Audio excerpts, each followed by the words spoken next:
কবিতাতেই শিৰোনামা মনত পৰেও তোমালৈ।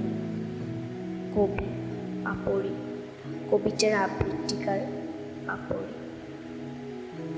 তুমি যোৱাৰ দিনাৰে পৰা মোৰ অনুভূতিবোৰ জানো এবাৰ বুজিবলৈ চেষ্টা কৰিছিলা? ভাবিছিলানে এবাৰ তোমাৰ অবিহনে মই কেনেকৈ জীয়াই থাকিম? বিচাৰি কৰিছিলোঁ তোমাক ঘন বননিখনৰ সিটো মূৰত,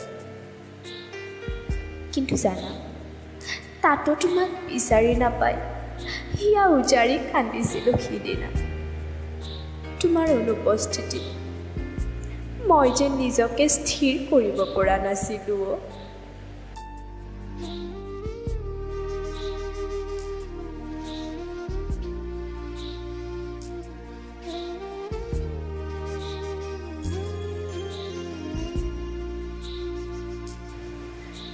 তোমাৰ অবিহনে মোৰ জীৱনটো নিসংগতাৰে ভৰি পৰিছিল, কিন্তু তোমাৰ এবাৰ জানো সময় হৈছিল মোলৈ মনত কৰিবলৈ? তোমাৰ অবিহনে মই কেনেকৈ দিনবোৰ কটাইছোঁ এতিয়াও জানো শুনিবলৈ তোমাৰ মন নাযায়? কিমান প্ৰশ্ন কৰিব আৰু ভাগৰি গৈছোঁ মই মোৰ এই দুৰ্ভগীয়া জীৱনটোৰ সৈতে। তথাপি জীয়াই আছোঁ, ভাবিছোঁ আকৌ তোমাক চাগে ক'ৰবাত লগ পাৱেই। কিন্তু সেই দিঠকবোৰ যিবোৰক লৈ মই সপোন দেখিছিলোঁ, যিবোৰ আছিল মোৰ লগৰী,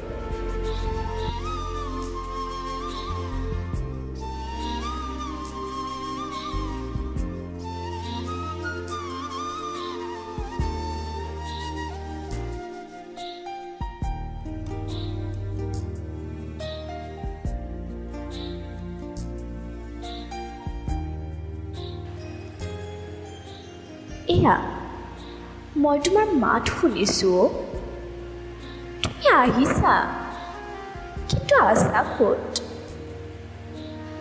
মই তোমাৰ ওচৰত হাত জোৰ কৰিছোঁ, মোক এবাৰ লগ কৰি যোৱা। গুচি গ'লা ন? আজি তুমি মোক লগ নকৰাকৈয়ে গুচি গ'লা। পাৰিছা জানো তোমাৰ মনক বুজাব? কিন্তু মই বিশ্বাসেই কৰিব নোৱাৰোঁ তুমি যে মোৰ পৰা আঁতৰিছা। ইমানে ভাল পাইছিলোঁ, বিশ্বাস কৰিছিলোঁ তোমাক।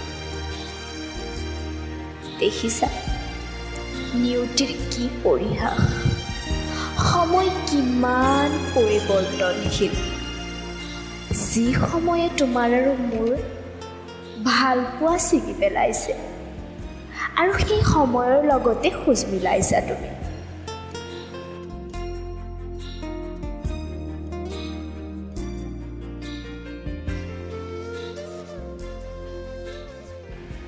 কিন্তু এতিয়াও তোমাৰ অবিহনে এই দিঠকবোৰ মোৰ সপোনৰো অতীত।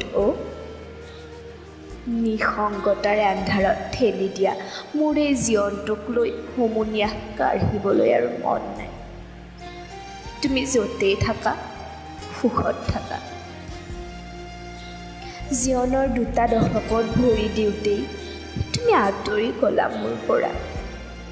মোৰ জীৱনটোক ঠেলি দিলা ধ্বংস হ'বলৈ। কিন্তু তুমি জানো সুখত আছা মোক পাহৰি? হয়তো তুমি আছা সুখত, কিন্তু মই এতিয়া সান্তনা লওঁ কেনেকৈ?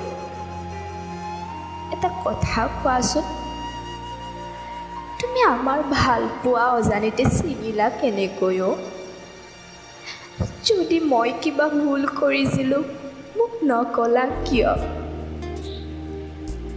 তুমি জানানে তোমাৰ অবিহনে মই সাগৰৰ সিটো মূৰো চিনি নাপাওঁ। তেনেস্থলত মোৰ জীৱনটো আগবঢ়াম কেনেকৈ? হ'ব দিয়া, চলিম আৰু কেনেবাকৈ।